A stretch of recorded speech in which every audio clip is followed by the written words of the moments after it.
The Great Happiness. बुद्धं शरणं गच्छामि।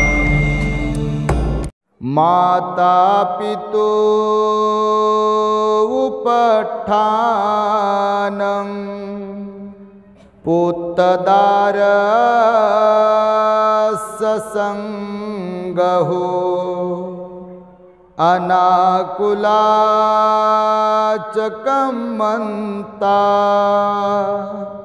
ये तं मंगलमुत्तमम्।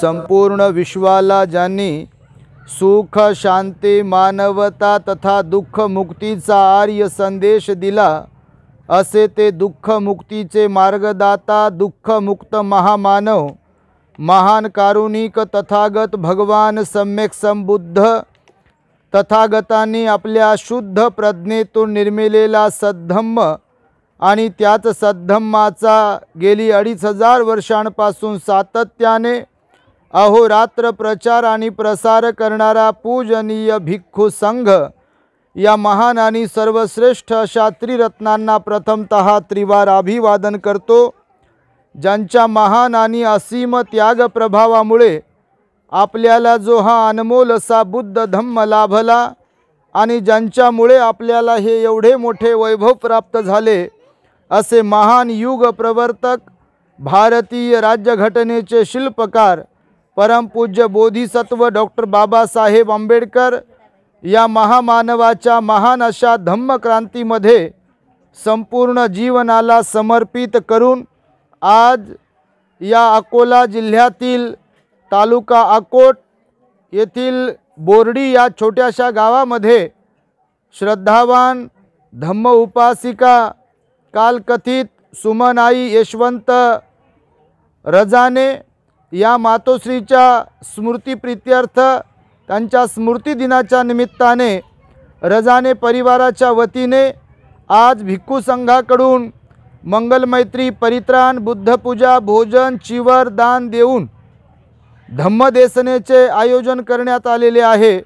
तेव्हा या कार्यक्रमासाठी माझ्या समवेत उपस्थित असलेले प्युरिटी ऑफ माइंड या यूट्यूब चॅनलचे संचालक पूजनीय भिक्खू धम्मबोधीजी थेरो, त्याचबरोबर ज्यांनी आताच आपणास सुंदर आणि मार्मिक अशी धम्मदेसना देऊन उपकृत केले असे सर्च रिसर्च या यूट्यूब चॅनलचे संचालक पूजनीय भिक्खू यण धम्मानंदजी थेरो, संपूर्ण रजाने परिवार ज्यांनी आम्हाला महत्प्रयासाने आग्रहपूर्वक पुन्हा पुन्हा विनंती करून निमंत्रित केले असे श्रद्धावान धम्म उपासक निलेशजी रजाने त्यांचा संपूर्ण परिवार सर्व गावकरी मंडळी आप्तेष्ट पाहुणे मंडळी बालक तथा बालिकांनो तद्वतच दी ग्रेट हॅपीनेस या आपल्या यूट्यूब चॅनलचे सर्वच दर्शक सर्वप्रथम तुम्हा सर्वांच्या प्रती मंगलमैत्री सद्भावना व्यक्त करतो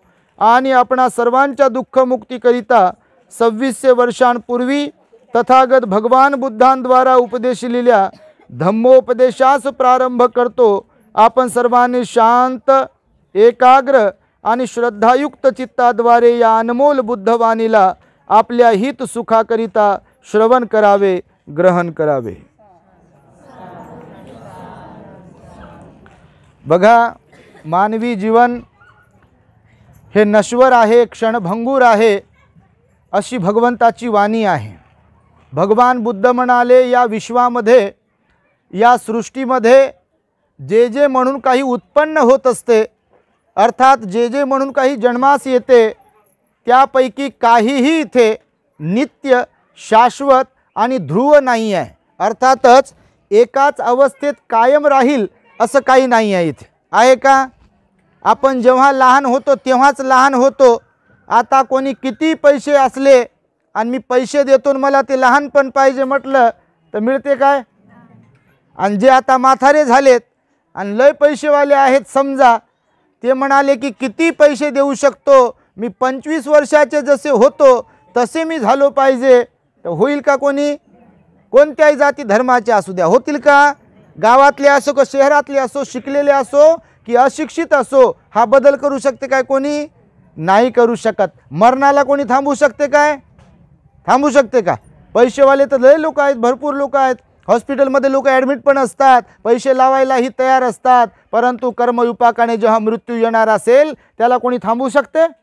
कोणी नाही थांबवू शकत. आणि म्हणून भगवान बुद्ध म्हणाले, आपल्या प्रत्येकाच्या वाट्याला मृत्यू एक ना एक दिवस येतो. चांगलेही माणसं जाण्यासाठीच येतात आणि वाईटही माणसं जाण्यासाठीच येतात. इथे परमनंट आपलं काहीच नाही कायमस्वरूपी. सांगा मला तुम्ही काय आपलं आहे? आज ज्या घरात तुम्ही राहताय ते घर एकेकाळी कोणाच्या तरी नावावर होतं, ती जागा तरी एकेकाळी कोणाच्या तरी नावावर होती. आज ते नाहीत, त्यांचं नावही कागदावर नाही, आज दुसऱ्यांचंच नाव आहे. ज्या शेतीच्या सातबाऱ्यावर एकेकाळी कोणाचं तरी नाव होतं, आज ते माणसंही नाही आहेत आणि सातबाऱ्यावर त्यांचं नावही नाही आहे. एक काळ होता, कुणाचा तरी बोलबाला होता, लोक त्यांना सलाम करायचे, नमस्कार करायचे, त्यांच्यासमोर झुकायचे, त्यांची चाकरी करायचे. पण आज ते माणसंही नाही आहे आणि त्यांचा तो मान मतलब जो काही होता तोही नाही आहे. आणि हे ज्यांच्या बरोबर घडते ते त्यांच्याच बरोबर घडले आणि घडेल असा काही विषय नाही आहे. माझ्या तुमच्या सगळ्यांच्या बरोबर असंच घडते. आज आपण आहोत, लोक नमस्कार करतील, लोक सेवा करतील, लोक चांगलं म्हणतील, वाईट म्हणतील, पण एक दिवस आपल्यालाही जाणं आहे. आणि म्हणून भगवान बुद्ध म्हणाले की या विश्वाचा नियम आहे, निसर्गाचा नियम आहे आणि जो नियम शाश्वत आहे तो म्हणजे परिवर्तन. कोणता नियम शाश्वत आहे? परिवर्तन. परिवर्तन म्हणजे बदल, म्हणजे एकाच अवस्थेत काही राहत नाही. 24 तास आपण हसूही शकत नाही आणि 24 तास आपण रडूही शकत नाही. आहे का कोणी तुमच्यात बसलेला असं खरोखर? 24 तास बापा हसतच राहू आम्ही असं आहे का कोणी? किती आनंद होऊ द्या, काय कोणत्याही जाती धर्माचे राहू द्या, गाव खेड्यात राहणारे असो की शहरात राहणारे असो, असं कोणीतरी आजपर्यंत सापडलं का? तुम्हाला सापडलं असेल तर त्यांचं नाव सांगा, आपण शोध त्यांना, त्यांच्याकडे जाऊ आणि त्यांना विचारू काय राज आहे. आहे का कोणीतरी? हकीकतमध्ये ॲक्च्युअलमध्ये असं कोणी नाही आहे की जे 24 तास असं हसतच राहील. आणि दुसरी गोष्ट असंही कोणी नाही आहे इथे की 24 तास रडतच असेल. गरीब दीन दुबळे लोक जरी असले, पाल मांडून राहणारे जरी लोक असले, त्यांच्याकडे फ्रीज जरी नसेल, टी व्ही जरी नसेल किंवा कोणत्याही सुविधा नसतील, पण तरीसुद्धा कधी तुम्ही त्यांचे चेहरे पाहिले तर गदा गदा गदा गदा हसतात बघा. कधी कधी बंगल्यातले लोक रडके आणि झोपडीतले लोक हसरे दिसतात बघा. म्हणजे अपवाद वगळता, म्हणजे सगळेच रडत नाहीत आणि सगळेच काही हसत नाहीत. गरिबी आहे म्हणजे सगळेच रडत बसतात असाही काही विषय नाही आहे, आणि श्रीमंती आहे म्हणून सगळेच काही असे हसत असतील असाही विषय नाही. जग हे परिवर्तनशील आहे, म्हणून मरण त्यापैकीच एक आहे आणि एक दिवस सगळेजण मृत्यूला कारणीभूत ठरू शकतात. आणि ह्यालाच भगवंत म्हणाले की जगाचा अनित्य हा एक सिद्धांत आहे. नित्य शाश्वत इथे काही नाही. एक काळ असतो, बोलबाला असतो आपला, आणि एक काळ येते आपली सत्ता गेलेली असते, कोणीच विचारत नाही आपल्याला.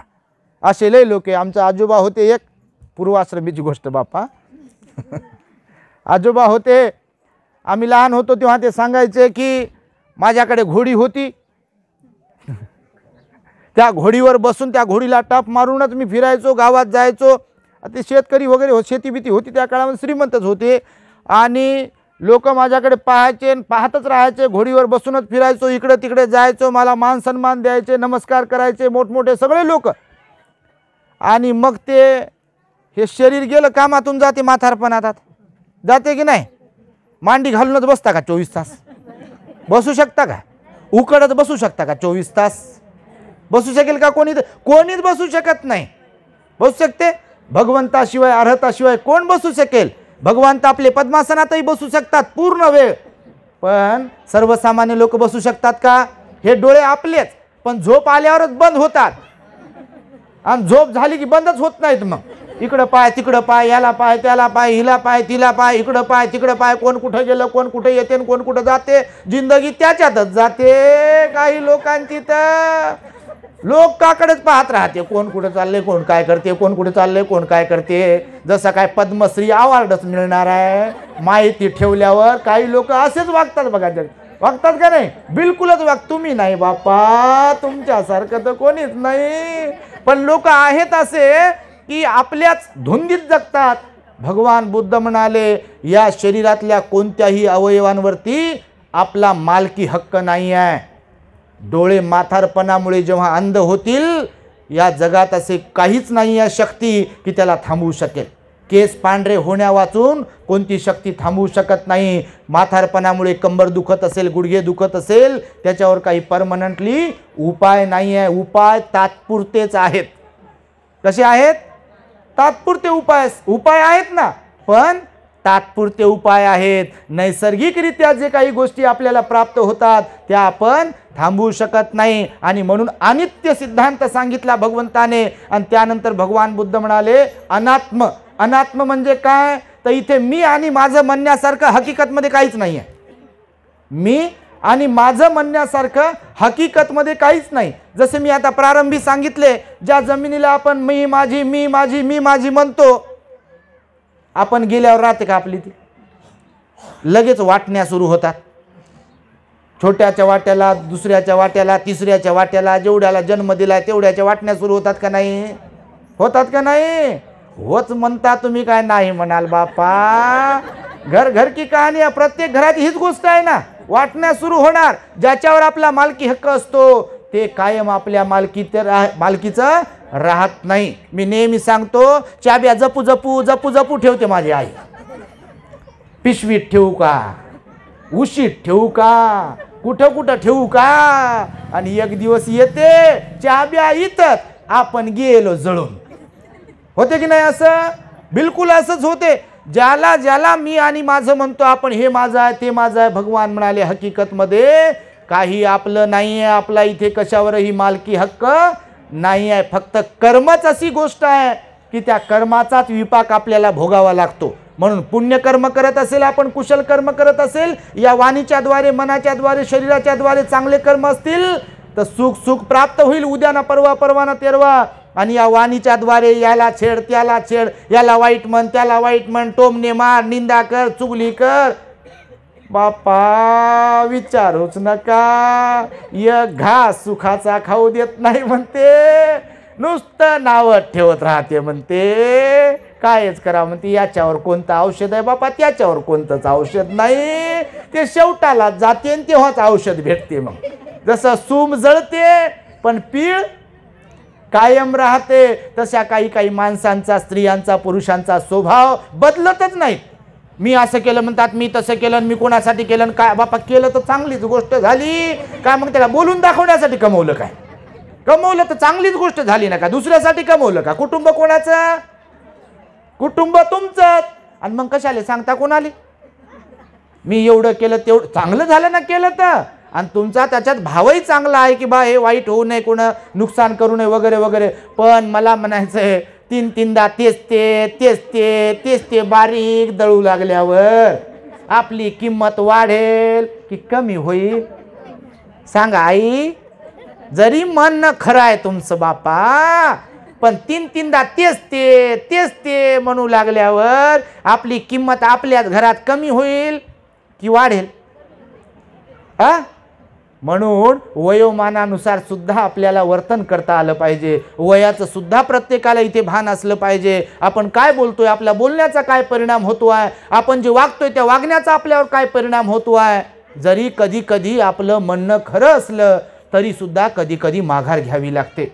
माहिती आहे तुम्हाला? आपणच हुशार नसतो. हा भाव मनातून प्रत्येकानेच काढून टाकला पाहिजे की मीच लय हुशार आहे. कायचे ढेकळाचे हुशार. जर लय हुशार असते तर टेन्शन आलंच नसतं, बारीक तोंड केलंच नसतं, आणि दुःख वाट्याला आलंच नसतं, परेशानी झालीच नसते. पण जे जे म्हणतात असे की मी लय हुशार आणि मला जे समजते ते कोणाला समजत नाही, त्यांच्यावर वेळ येते बारीक तोंड करते, माझं कोणीच ऐकत नाही म्हणते. आता असे असतात लोक. आणि त्यामुळे भगवंताने सांगितलं की अनित्य सिद्धांत आपण समजून घेतला पाहिजे की या जगामध्ये सर्व काही परिवर्तनशील आहे. आपलं शरीरही कायम आपल्याला साथ देऊ शकत नाही. सुख दुःख आपल्यासोबत येत जात राहते. जसा सूर्य सकाळी उगवते आणि सायंकाळी मावळते, सुख दुःखाचं तसंच आहे ना, आहे की नाही? तुम्ही विचार तर करा स्वतःच्या बद्दल. कायम आपल्यासोबत ना सुख आहे ना कायम आपल्यासोबत दुःख आहे. म्हणून मरण सुद्धा प्रत्येकाला इथे आहे. जसा सूर्य सायंकाळी मावळला की रात्र होते, किर्र अंधार पडते का नाही? या जीवनाचं तसंच आहे. जोपर्यंत उजेड आहे, जीवनाचा उजेड, जोपर्यंत उजेड आहे म्हणजे जोपर्यंत जिवंत आहोत तोपर्यंत पुण्यकर्म कुशल कर्म केलं पाहिजे. एकमेकांचे झालो पाहिजे. सुख दुःख वाटून घेणाऱ्यांपैकी असलो पाहिजे. समजून सांगणाऱ्यांपैकी समजून घेणाऱ्यांपैकी असलो पाहिजे. आपलीच लावणाऱ्यांपैकी नसलोच पाहिजे. नाही तर माझीच मशाल, माझीच मशाल म्हणते. माझा टेंभा, माझा टेंभा, गावभर गावानं मलाच मानाव म्हणते. आणि काही कवडीचं ज्ञान नाही. सारं गाव फोडण्याच्या कामात जिंदगी चालली.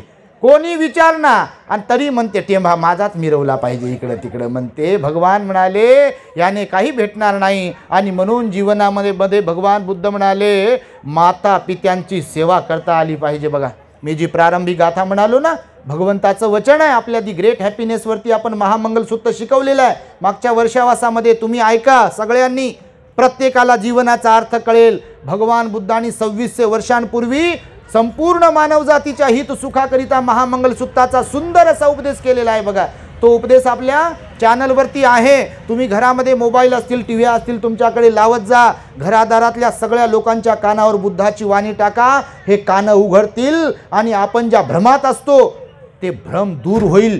कारण बहुतेक लोक भ्रमातच जीवन जगतात.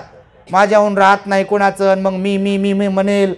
इथं कोणाचं कोणाहून काही राहत नाही. आपली आई जरी गेली भाकर खायचं कोणी सोडत नाही. सोडते काय? हकीकत हीच आहे. कोणाची आई गेली, वडील गेले, भाऊ गेले, बहीण गेले, निसर्गाचा नियम आहे. जाणं येणं प्रत्येकाला आहे, कोणी थांबणारा नाही. पण याचा अर्थ असाही नाही की कोणी गेलं म्हणून म्हणजे लोक सरणावर उड्या घेतील. घेतात का लोक? पाहिलं का कुठं बातमी आली का सोशल मीडियावर? लय प्रिय होते आणि गेले मग सरणावर उडी घेतली म्हणून. अगोदरच्या काळात आपल्या देशात स्त्रियांना सती प्रथा होती. हातपाय बांधून नवरा मेल्यावर सरणावर टाकावं लागायचं.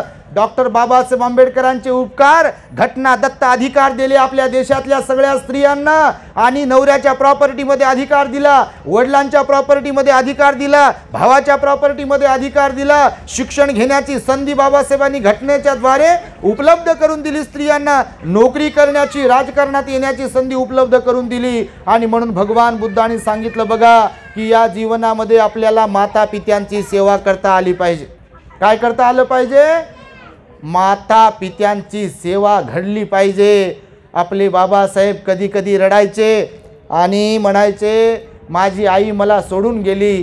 मी आज एवढा मोठा झालो, या देशाचं संविधान लिहिलं, एवढ्या रंजल्या गांजलेल्या लोकांना बुद्धाचा धम्म दिला. हे पाहण्यासाठी जर माझी आई असती तर तिला जो आनंद झाला असता तेवढा आनंद या जगातल्या कोणत्याही व्यक्तीला झाला नाही.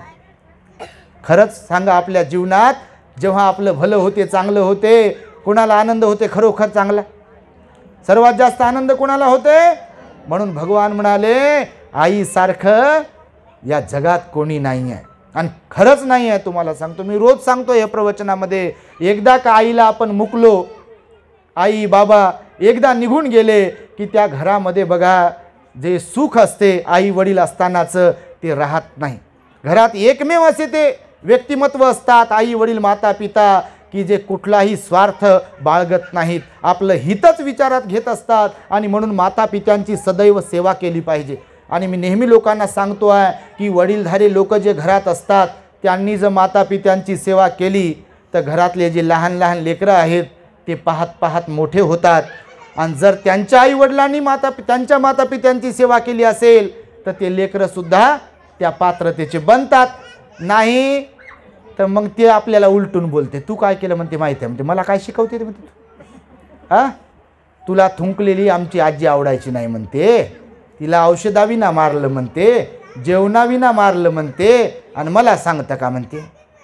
तुम्हाला नसेल म्हणत बापा, आणि अशी वेळ येऊही देऊ नका. हाताने फजिती करून घेतात काही काही लोक. म्हणून जगामध्ये सगळ्या गोष्टी विकत भेटतील, संस्कार विकत भेटत नाहीत. भेटतात का?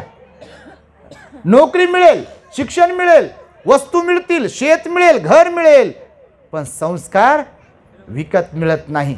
चांगली माणसं विकत मिळत नाहीत, निर्माण करावी लागतात, लेकरं घडवावे लागतात. जसं शाळेमध्ये शिक्षणासाठी पाठवता पैसे देऊन, तसं लेकरांना जीवनाचंही शिक्षण द्यावं लागते, शिकवावं लागते. वडीलधाऱ्यांशी कसं वागावं, कसं बोलावं आपोआप कोणी शिकत नाही. तुम्ही बघत असाल, अनुभवत असाल, तुम्ही जसे असता लेकरं तसेच निघतात तुमचे. तुम्ही दयाळू कणवाळू मयाळू असाल तर लेकरं पण तसे निघतात. आणि तुम्ही मारामारी करणारे असाल तर लहानपणापासून मारते असं मग तुम्हाला, आणि तेव्हा काही वाटत नाही तुम्हाला. ते मारते तर, पण मोठं झाल्यावर जेव्हा हात उगारेल किंवा डोळे फाडेल असे, तेव्हा मग आसरू येतं आपल्या डोळ्यात. मग झाकली मूठ, कुणाला सांगाव आणि कसं सांगाव, आणि सांगाव तर आपले दात आणि आपलेच ओठ म्हणते बापा सांगाव कोणाला. मग मुकच बसते. मग बीपीची गोळी वाढते. डॉक्टर म्हणते जरा पॉवर वाढवावं लागेल गोळीचा. घर की कहाणी अशीच आहे. त्यामुळे तुम्हाला मी सांगतो आहे, आई वडिलांची सेवा करा. कोणत्याही जाती धर्माचे लोक असू द्या, आई वडिलांची सेवा करता आली पाहिजे. तुम्ही जर आई वडिलांची, घरातल्या म्हाताऱ्या लोकांची, सासू सासऱ्यांची सेवा केली तर निश्चितपणे तुमची लहान लहान मुलं ते पाहत पाहत मोठी होतील आणि तुमचा विचार करतील, म्हातारपणात तुमची काठी बनतील. नाही तर शिक्षण किती द्या हो. आम्ही घरोघर फिरतो लोकांच्या, प्रवचन देत देत माणसं लगेच ओळखायला येतात चेहऱ्यावरून, कोण कोणत्या विचारात आहे आणि कोण कोणत्या विचारात नाही हे लगेच ओळखत आहेत.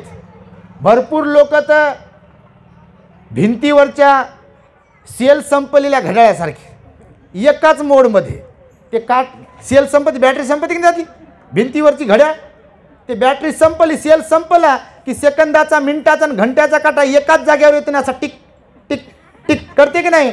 तसेच काही लोक बरं म्हणतात, असे एकदम नैराश्यामध्ये असतात, दुःखी असतात, परेशान असतात, टेन्शनमध्ये असतात. प्रत्येक जण इथे टेन्शनमध्ये आहे, अपवाद वगळता. आणि आज कुणाच्या तरी वाट्याला टेन्शन आहे, उद्या आपल्या वाट्याला येऊ शकते तेच टेन्शन. आणि त्यामुळे आपल्या जीवनामध्ये सदैव प्रत्येक व्यक्तीने आपल्या आई वडिलांची मनोभावे सेवा केली पाहिजे. कारण आई वडील एकदा गेले की विषय संपते बघा, पुन्हा आई वडील भेटू शकत नाहीत.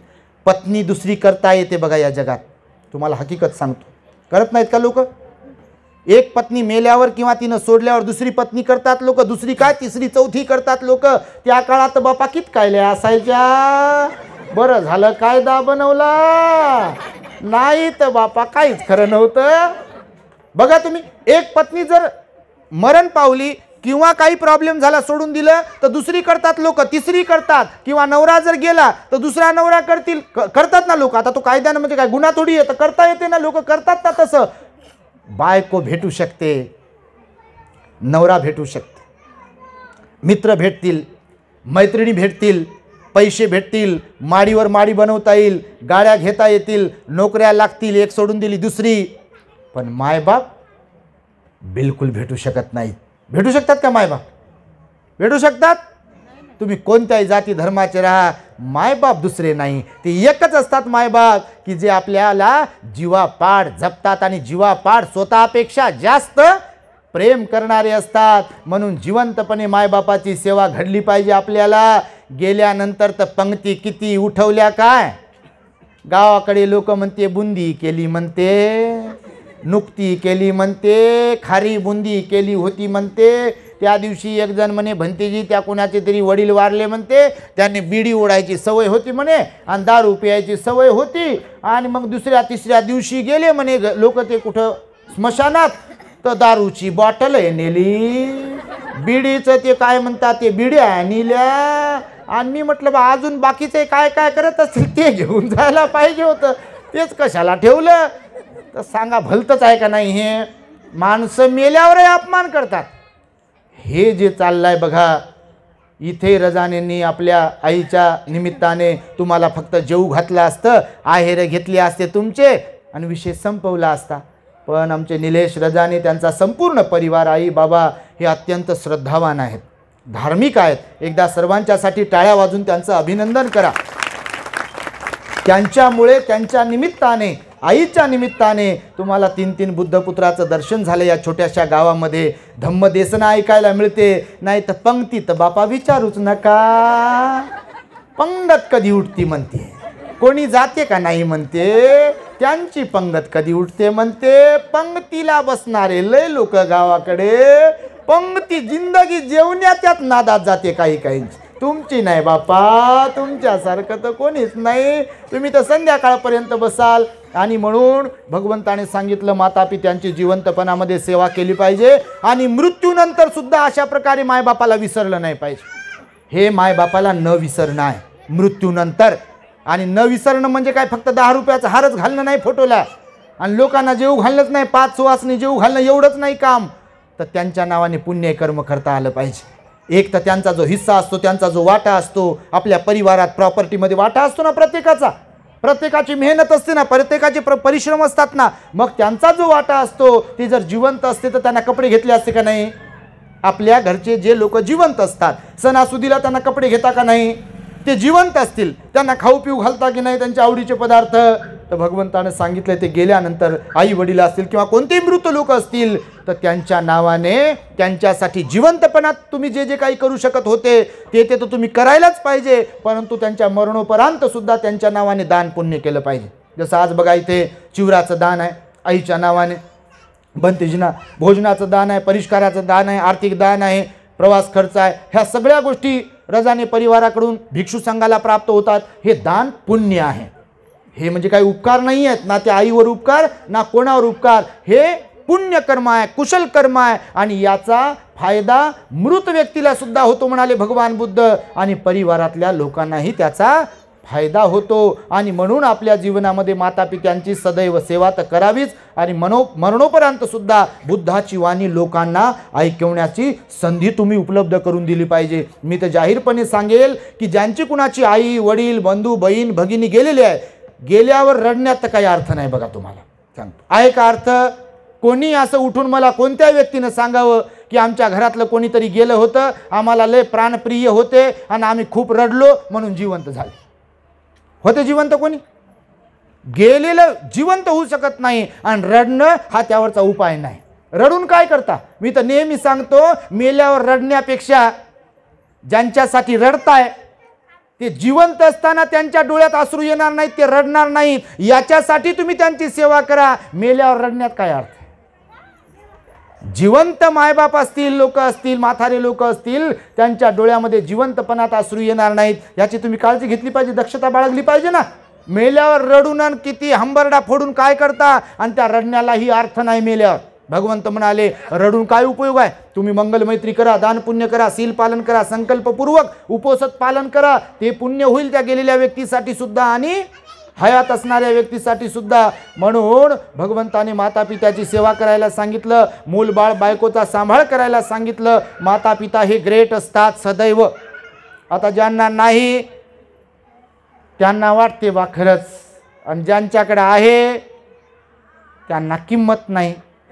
माणूसी स्वभावच असा आहे की आपल्या जवळ जेव्हा जे काही असते तेव्हा त्याची आपल्याला किंमत नसते. आपल्यापासून जेव्हा दुरावते, लांब होते किंवा आपल्याजवळचं संपते तेव्हा लोक मिळतात त्याला, तेव्हा लोकांना किंमत वाटते कोणत्याही गोष्टीची. बघा, म्हणून जिथे पिकते तिथं विकत नाही म्हणतात लोक.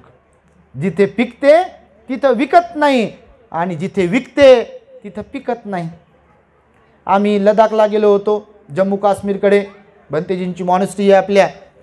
त्या भंतेजींच्या मॉनेस्ट्रीची 200-250 एकर जागा आहे. सुंदर मॉनेस्ट्री आहे, खूपच सुंदर मॉनेस्ट्री आहे, एकदम पाहण्यासारखी आहे. तुम्ही जर कधी गेला तर नक्की तिकडे जा लडाखला.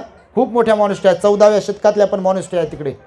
तर त्या मॉनेस्ट्रीमध्ये भंतेजींच्या जागेमध्ये, विहाराच्या जागेत सफरचंदाचे लय झाडं असे. आम्ही गेलो ऑक्टोबरमध्ये तर एवढे सफरचंदांच्या झाडाला सफरचंद आले जसे की आपल्याकडे बोरीच्या झाडाला बोरं येतात. आणि खाली सडा पडलेला आणि त्या झाडाला सफरचंद आणि कोणीच पाही ना त्या सफरचंदाकडे, एवढे सफरचंद. मी पाहिल्यावर मनातल्या मनात म्हटलं बाबा हे जर झाड आपल्याकडे असतं कधी तर लोकांनी ताव मारला असता. इकडं 150 रुपये 200 रुपये किलो सफरचंद आणि तिथं कोणीच त्याला पाही ना हातही लावना. ते म्हणे हे क्या खाना है, म्हणे इसमें क्या खाना है क्या, म्हणून ते पॅक करून त्याला मेन लावून इकडं पाठवतात. बघा काही सफरचंदाला मेन लावतात चमकण्यासाठी. तुम्ही पाहिलं की नाही कधी?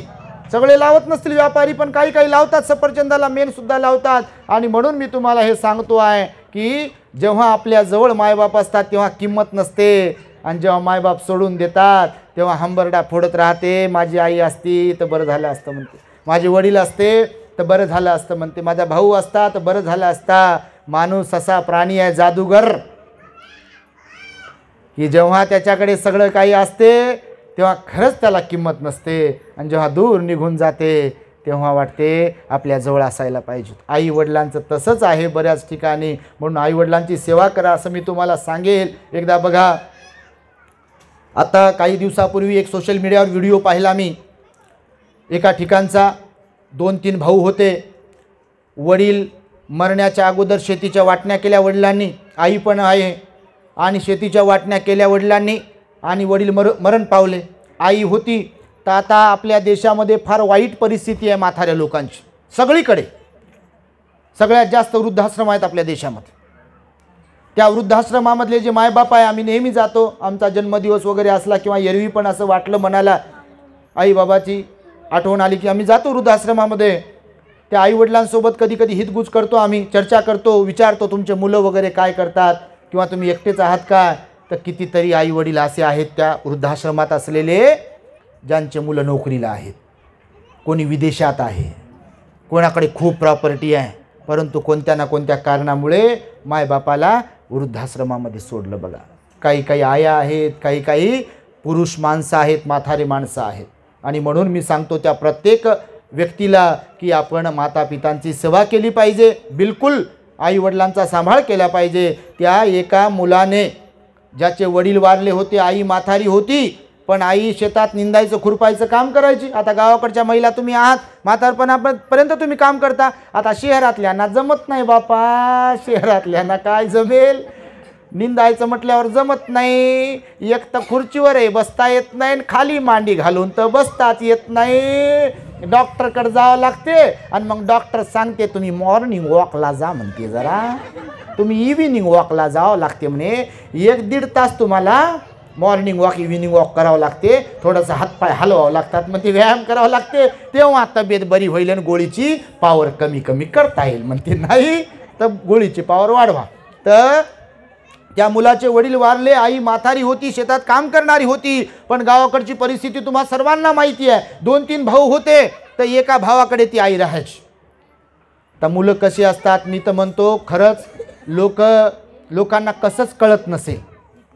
जो मुलगा झाला की साखर वाटतात, पेढे वाटतात लोक वजनाच्या भारोभार. वाटता का नाही तुमच्याकडे?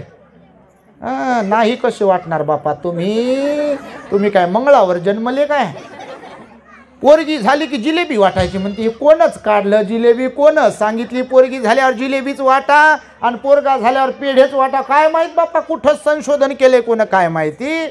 बरं मला सांगा, मग साखर जरी वाटली असेल त्या पोराच्या वजनाच्या भारोभार, असे किती पोरं असतील त्या साखरेचा गोडवा म्हातारपणात मायबापाला देत असतील का? सगळेच साखर सगळ्यात मायबापाने वाटली असेल की नाही? त्या साखरेचा गोडवा म्हातारपणात देत असतील का? मी तर विशेषतः स्त्रियांकडे पाहून जरा विचार करतो. स्वतः स्त्री असतात हो, तिकडं आपल्या आई आता नांदायला आल्या नाही इकडं. तुम्ही नाही बापा, तुम्ही नांदायला आल्या का नाही? तुम्हाला तिकडचं हित असते की नाही? आईला आपल्या भावजाईनं सेवा करावं आईची, असं वाटते का नाही? भावानं सांभाळ करावं आईचा बाबांचा, वाटते का नाही? वाटते ना? भावासोबत भावजाईनं चांगलं राहावं, वाटते की नाही? आणि मग इकडचे काय लोखंडाचे आहेत का लोक? इकडची सासू लोखंडाची आहे का? हे पण तर कोणाचे मायबाप आहेत का नाही? इकडचा सासरा का लोखंडाचा का लाकडाचा आहे? तिकडं भावजाईला शहाणपण शिकवायचं ना आपल्याला कोण शिकवाव? तिकडं अपेक्षा करायची की मायबापाची सेवा करावं, भाऊजाईनं मायबापाची सेवा करावं, भावानं चांगलं नीट राहावं, आणि इकडं कोण नीट राहावं. मी विचार करतो खरंच कशा आश्चर्यचकित करणाऱ्या तुम्ही महिला आहात. कसा विचार येत नसेल तुम्हाला. भगवान म्हणाले ती पात्रता आपल्या अंगी असली पाहिजे की तिकडे भाऊजाईने सेवा करावी मायबापाची आपल्या. आपण इकडे करून दाखवाव. लक्षपूर्वक आहे का? तुम्हाला वाईट वाटत असेल, हे आपले बोल असतात, जरा तिखट असतात कांटाळे उघडण्यासाठी, पण तुम्ही विचार तर करा, थोडंसं डोक्याला ताण तर द्या. आपल्याला तोंड तेव्हा राहील आई ताई आपल्या भावाने नीट राहावं, भाऊजाईने सेवा करावं आपल्या आई वडिलांची. आपल्याला तोंड तेव्हा राहील जेव्हा आपण इकडे आपल्या सासू सासऱ्यांमध्ये आई बाबा पाहत असेल तर.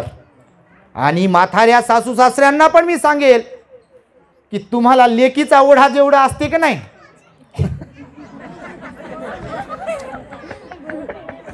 सुनाला दूर करते, लेकीला जवळजवळ करते. माझ्या लेकीला कोणी नाही म्हणते बापा, आणि बापा इकडची चालली कोणीकडे लेक दूर दूर दूर दूर चालली, इकडंच राहणार ना तिकडं थोडी राहणार आहे बापा तुम्हाला. हे जवळच्याकडे लक्षच नाही, तिकडंच लक्ष सगळं.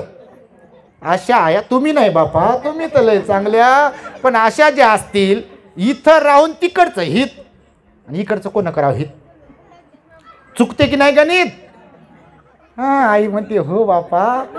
नाही काय म्हणाल तुम्ही, खरंच असं होते. तर म्हणून मी सगळ्या महिलांना आणि पुरुषांनाही सांगतो, पुरुषांनी सुद्धा ज्यांना सासरवाडीची लयच ओढ आहे त्यांनी जरा आपल्या घरात पाहावं, आपल्या बहिणीला विचाराव नाही का, इकडं भावाला विचाराव, म्हणजे खायला कराव, बोलवाव, कधी पाहुणचार कराव, विचारपूस कराव, कधी जवळ घेऊन बसाव, आईच्या जवळ कधी बसाव, बाबांच्या जवळ कधी बसाव. आणि म्हाताऱ्या आई बाबांनी सुद्धा सुनलाय कधी सुनत आहे, कधी लेख पाहाव, आणि सुनांनी सुद्धा कधी सासू सासऱ्यामध्ये आई बाबा पाहाव. होतील का भांडणं?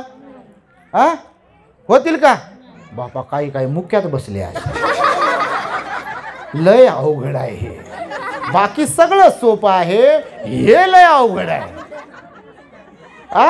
आणि म्हणून बघा त्या पोराने व्हिडिओमध्ये पाहिलं मी, त्या आईनं हरभऱ्याची भाजी असते, तुमच्याकडे हरभऱ्याची म्हणतात, त्या भंडाऱ्याला गेलो, ते म्हणे चण्याची भाजी घेता का? मी म्हटलं बापा चण्याची भाजी कुठं तर दिसे ना, आणि हरभऱ्याचीच भाजी, ते म्हणे चण्याची भाजी. आता जिल्हा बदलला की भाषा बदलते, तर ते चण्याची भाजीच भाजी म्हणून कुठं आहे बापा चण्याची भाजी, तर म्हणजे हरभऱ्याचीच आली. तर त्या आईने आपल्या एका मोठ्या पोराच्या वाट्याला आलेली जमीन आहे का नाही, त्याच्या शेतामध्ये ते हरभरे लावले. तर टाळ, तुमच्याकडे काय म्हणतात टाळ, हुळा टाळ, ते खातात, त्याला काय म्हणतात हरभऱ्याचं ते भाजून, हुरडा, अरे हुळाच काय हे म्हणा त्याला, ओया बापा, हे ओया म्हणतात शब्द आला इकडे, ओया तर ओया. तर त्या मोठ्या पोराच्या वाट्याला आलेल्या शेतामध्ये त्यानं लावलं होतं, पेरलं होतं ते हरभरा. तर त्या हरभऱ्याच्या ते काही 2-4 हे झाडं उपटले, ते खाण्यासाठी ओले खातात ना लोक, भाजून वगैरे खातात. तर त्या आईनं संध्याकाळी ते दुसऱ्या पोराच्या पोराला खायचे म्हणून संध्याकाळी शेतातून काम करून निघाले, तर तिनं ते 2-3 काही झाडं तोडले, ते हरभरे खाण्यासाठी, त्या लेकराला चारण्यासाठी. हे दुसऱ्या लेकराचं लेकरू त्याला खायचं म्हणून. तर नेले घरी, तर पाहिलं ना, मोठ्या सुनबाईनं पाहिलं आणि लेकानं पाहिलं. तर बाकीच्या दोन्ही भावाच्या शेतात काय हरभरे नाही, आई शेताला कामाला तर गेली होती, हे आपल्या शेतात आणले. यांची भांडणच होते अगोदरपासून. यानं एवढे भांडणं केले त्या आईबरोबर. दुसऱ्या दिवशी सकाळी खूप तिला मारझोड केली आईला, हो सख्या. झाडाला बांधलं 3 दिवस, पाणी नाही, जेवण नाही, काहीच नाही, रात्र दिवस 3 दिवस झाडाला बांधलं. बघा असे मूर्ख मुलं सुद्धा आहेत बघा या जगतामध्ये. सांगा ती आई कोणता आशीर्वाद देईल? टळटळाट लागेल की नाही? जरी देत नसेल एखादी आई बाबा टळटळाट, शाप देत नाही कोणी लेकरांना, पण जर मन दुखवल्या जात असेल त्यांचं घरातून, त्यांच्याच घरातून त्यांचं मन दुखवल्या जात असेल, त्यांच्या डोळ्यांमध्ये अश्रू आणल्या जात असतील, ते कोणतेही आईबाप असतील, त्यांचा टळटळाट बिलकुल लागल्याशिवाय राहत नाही. तो कोणत्या माध्यमातून लागेल आणि कधी लागेल हे निश्चित सांगता येत नाही, पण बिलकुल टळटळाट लागणार म्हणजे लागणार. म्हणून सगळ्या लोकांना मी सांगतो आहे की असं कोणतंही कर्म आपण करता कामा नये, अपमानजनक बोलता कामा नये, औषधाविना मारणं कामा नये. माना सन्मानाचं जेवण दिलं पाहिजे, कुत्र्यासारखं जेवण दिलं नाही पाहिजे. त्यांचे भांडे वेगळे आणि हेन तेन ग्लास वेगळा आणि काय काय वेगळा आणि जाय रे पोरा देऊन येन वगैरे. अरे तुमच्या मायबापासोबत असे वागल्यावर चालेल का तुम्हाला? चालेल का? ते तर मायबाप आहे ना कुणाचे, आणि आज त्यांच्यावर वेळ आली आहे, उद्या आपल्यावर येणार नाही का? आणि आपल्यावर वेळ आल्यावर मग पळता भुई कमी पडेल की नाही? तेव्हा डोळ्यात अश्रू येतील की नाही? आणि हे गणित असंच चाललंय मग प्रत्येकाचं. प्रत्येकजण आपला विचार करतो. आणि म्हणून मी तुम्हाला सांगतो की आई वडील श्रेष्ठ असतात, त्यांची सेवा करा. म्हणून तर भगवंताने जिक्र केला महामंगल सूक्तामध्ये की आई वडिलांची सेवा केली पाहिजे. बघा, दोघे पती पत्नी होते आणि दोघे पती पत्नी एकदा बाजाराला गेले अकोटच्या. अकोट माहिती आहे का तुम्हाला कुठे? दोघे पती पत्नी होते, अकोटमध्ये राहणारे, शहराच्या ठिकाणी राहणारे. आणि ते बाजाराला गेले, मार्केटमध्ये गेले बाजाराला. तर त्यांचा एक मुलगा होता, त्यांचा मुलगा हरवला. एकुलता एक मुलगा होता, त्यांचा मुलगा हरवला. आता मुलगा हरवला तर दोघे लय परेशान झाले. 2, 3, 4 घंटे झाले तो पोरगा सापडेच ना. आता शहर आहे, बाजार आहे, मार्केट आहे, तो पोरगा सापडेच ना. ती बाई हंबरडा फोडला त्या बाईनं, त्या पोराच्या आईनं, या माणसाच्या बायकोन. हे माणूसही रडायला लागला. एकुलता एक मुलगा बऱ्याच दिवसाने झाला आणि कुठे गेला सापडे ना. इकडे जाय तिकडे जाय, इकडे शोध तिकडे शोध. तोंड कोरडं पडलं दोघांचं, पण ते पोरगा काय भेटेत ना. संध्याकाळ व्हायला आली आणि पोरगा भेटला. पोरगा भेटल्यावर बापा त्या बाईनं त्याला उचलून घेतलं. त्या पोराचे मुके घे, त्याला लय लाड कर. हा माणसाच्या तोपर्यंत आता चांगुलपण कधी कधी येते, कधी कधी काही गोष्टी सुचतात. बघा, वाईट जरी असतील ना तर कधी कधी काही गोष्टी आपल्याला सुचतात गड्या, की गलती होते आपल्याकडून. जर चांगुलपणा थोडाफार असेल तर. नाही मग काय झालं म्हणते तुम्ही, नाही तसे. तर त्याचे पोरगा भेटले की नाही, ती बाई खुश झाली. बा पोरगा भेटला, माणूसही खुश झाला. पण ते पोरगा शोधत असताना या माणसाला त्याच्या आईची आठवण येत होती. स्वतःच्या आई गावाकडे होती. 10 वर्ष झाला होता. किती? 10 वर्षापासून बायकोला घेऊन शहरात राहत होता, नोकरी करत होता. 10 वर्षापासून मायबापाला, भावाला बोलत नव्हता, बापाला बोलत नव्हता. जेव्हा स्वतःचं लेकरू बाजारात हरवलं, त्याची बायको रडत होती, तोही परेशान झाला होता. तेव्हा त्याला त्या दरम्यान आठवण आली आणि पोरगं भेटलं की आपल्या नगराला जाण्याच्या रिक्षामध्ये, बसमध्ये, सिटी बसमध्ये बसायला निघाले. तर बस स्टँडला गेले.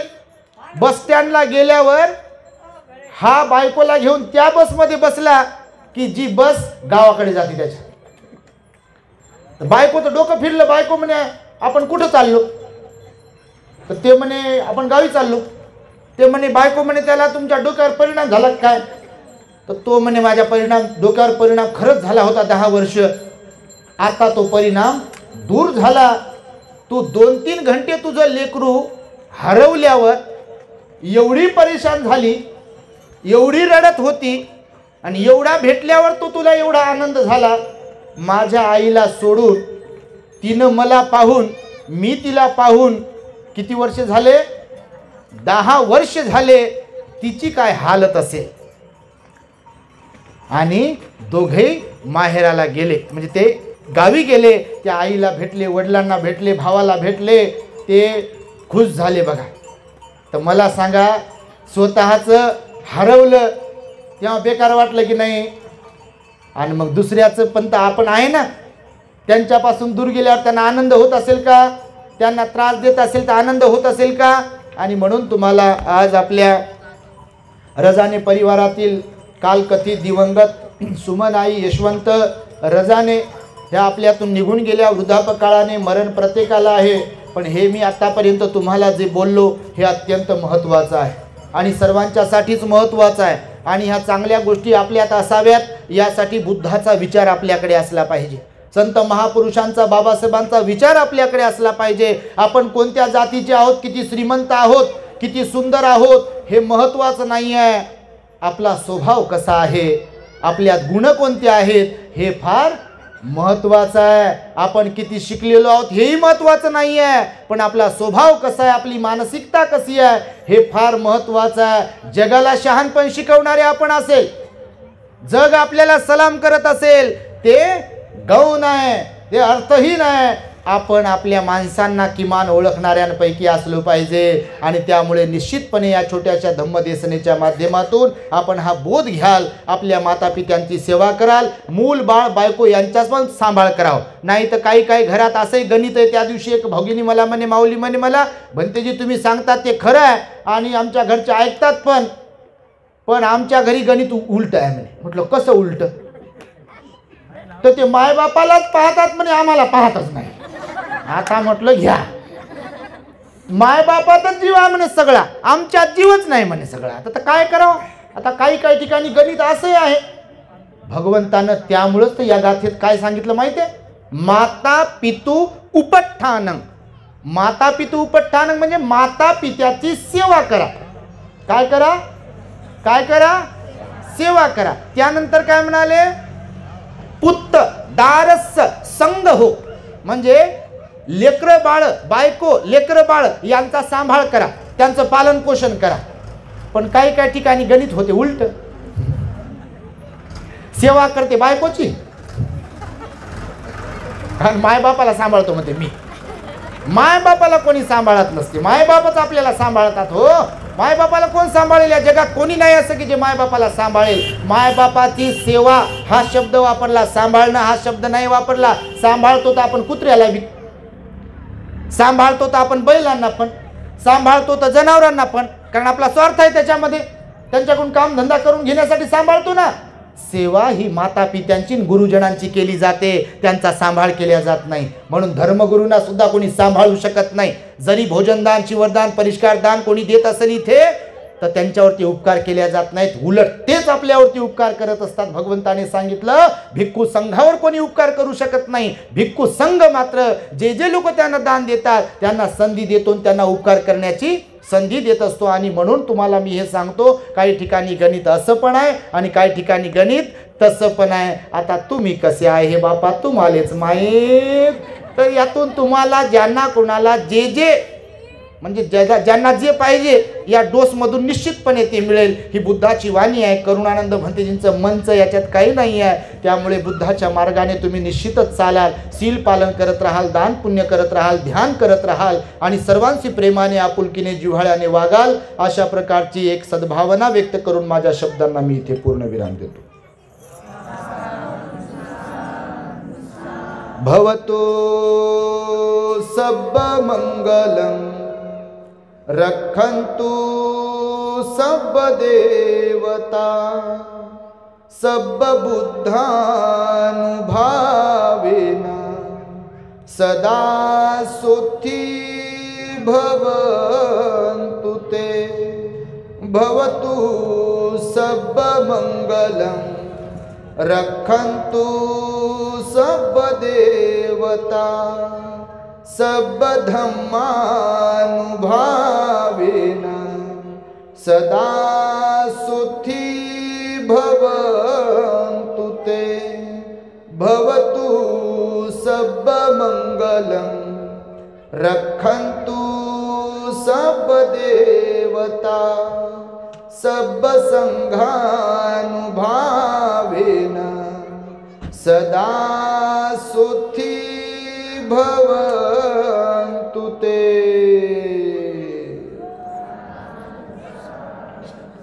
बुद्धं नमामि, धम्मं नमामि, संघं नमामि. The great happiness. बुद्धं शरणं गच्छामि.